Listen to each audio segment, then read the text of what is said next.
তো বন্ধুরা, পারবো যে পুরো ফাইনাল আপডেট তোমাদের দিয়ে দিচ্ছি এই ভিডিওতে। পুরো কনফার্ম এবং ফাইনাল আপডেট। এরপরে কোনো পাওয়ার মিউজিকের আপডেট আসবে না। এরপরে আসলে টেস্টিং এর ভিডিও আসবে বা রোডশোর ভিডিও আসবে। ঠিক আছে, ফাইনাল আপডেটটি পুরো অবশ্যই পুরো ভিডিওটি দেখো, কারণ এই ভিডিও তোমাদের সমস্ত কিছু বলা হবে। আর তোমাদের কোনো আপডেটের প্রয়োজন হবে না পাওয়ার মিউজিকের নিয়ে হরিদ্বারে। তো চলো ফুল ভিডিও দেখো। তো ওয়েলকাম সবাইকে। আজকে পাওয়ার মিউজিকের নতুন আপডেট নিয়ে চলে এলাম যে পাওয়ার মিউজিক কখন রোড শো করবে। আমাকে প্রচুর মানুষ, লাখো লাখো মানুষ আমাকে কল করছেন, কমেন্ট করছেন। আর আজকে ইউটিউবারদের নিয়েও কিছু কথা বলবো। আর পাওয়ার মিউজিকের আপডেটটা তোমরা যেহেতু চিন্তিত রয়েছো, আপডেটটা আমি অবশ্যই দিচ্ছি তোমাদেরকে। তো এখানে 2-3টে পয়েন্টের নিয়ে আজকে আমি কথা বলবো।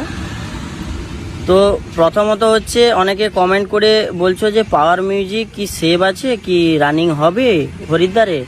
তো সেটা আজকে আবারও বলে দিই, পাওয়ার মিউজিক ঠাকুরের দয়ায়, ভগবানের দয়ায়, তোমাদের ভালোবাসায়, সারা ভারতবর্ষের মানুষের যারা পাওয়ার মিউজিকের লাভার্স রয়েছে, ডিজে লাভার রয়েছে, সবার ভালোবাসায় পাওয়ার মিউজিক একদম সেফ জোনে রয়েছে। কাজবাজ চলছে, কাল থেকে সম্ভবত রোড শো হবে। বাকি তোমরা ফেক নিউজ, ফেক ভিডিও এই সমস্ত দেওয়া বন্ধ করো, আর এইটুকু আমি বলছি।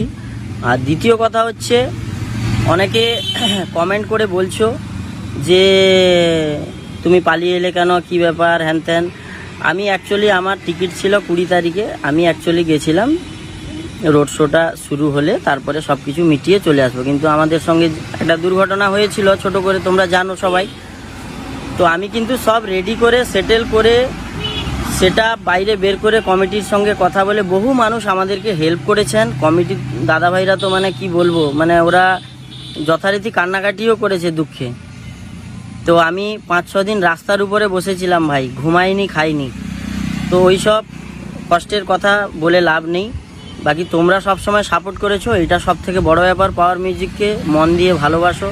এমনকি আমাকে বর্ডার থেকে জওয়ানরাও ফোন করে জিজ্ঞেস করছে পাওয়ার মিউজিকের কী হলো সুমনদা, এই ব্যাপার খবর নিয়েছে।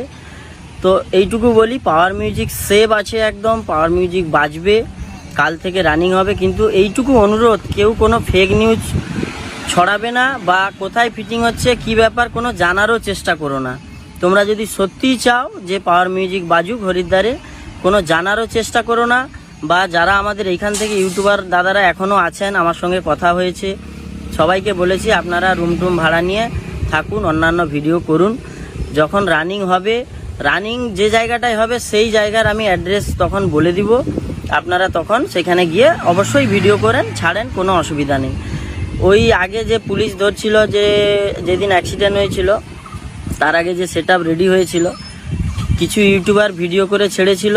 এবার তাতে আমি, শিবম বর্মা লাইভে এসেছিল, দিয়ে বলছিল তুমি একটু বলে দাও, তোমার বাঙালি ইউটিউবাররা সেখান থেকে ভিডিও ছেড়েছে। এবার দেখো, আমাদের সঙ্গে যারা রয়েছে হয়তো তারা ভিডিও ছেড়েছে কি কে ছেড়েছে আমি অ্যাকচুয়ালি কিছু জানি না। আমি তো পুলিশের সঙ্গে কথা বলায়, সেট বের করায় তখন ব্যস্ত ছিলাম, অন্য জায়গায় যেহেতু চেঞ্জ করছে জায়গাটা। এবার কমিটির লোক কে ইউটিউবারকে বকেছে, কি করেছে। এবার সত্যি কথা যেটা হয়েছে, যে আমাদের ওই জায়গা থেকে শুধু আমাদের সঙ্গে যে ইউটিউবাররা কাছাকাছি ছিল সেটা নয়, আমাদের ওয়েস্ট বেঙ্গল থেকে যত ইউটিউবার গেছে তারা কিন্তু প্রায় সেই পাওয়ারের কাছাকাছি, অন্য জায়গায় ঘর ভাড়া করে আছে, কিন্তু এখানে ছিল, অনেকে ভিডিও করেছিল। কমিটির লোক বলেছিল যে তোমরা সেট রানিং হলে 2 দিন পরে ভিডিওগুলো ছেড়ো। কিন্তু কোনো কারণে কোনো ইউটিউবার, হয়তো আমাদের বেঙ্গলে কোনো ইউটিউবারকে ওই ভিডিও বা ফটো ক্লিপ পাঠিয়েছে, এই বেঙ্গলের কোনো মানুষ, কোনো ইউটিউবার ছেড়েছে। ছাড়ার পরে, ছেড়ে দেওয়ার সঙ্গে সঙ্গে হিন্দির ইউটিউবাররাও ছেড়ে দিয়েছে। এই নয় কি তারা ছাড়েনি, তারাও ছেড়েছে পরে। তো সেই জায়গায় লাইভে এসে আমাকে যখন শিবমদা বললো যে তুমি একটু বলো যে যাতে এইভাবে এই করেছে সেট আপ, তো তাহলে বন্ধ করে দিতে হবে, এই ব্যাপার। তো সেই কথাটা আমি লাইভে বলেছিলাম। তো তাতে রেগে হয়তো কেউ চলে এসছে বা কেউ করেছে, সেটা তার জন্য দুঃখিত প্রথমত। কেননা সবাই কষ্ট করে গেছে বা গেছিল ভিডিও করার জন্য, করার জন্য, কোনো সময়ই আমি না বলিনি যারা গেছিল বা ভিডিও করবে না।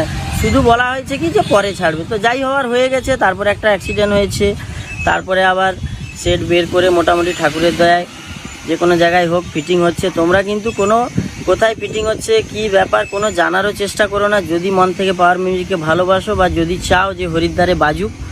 দেখা হয় পরে ভিডিও, তখন টাটা, বাই বাই।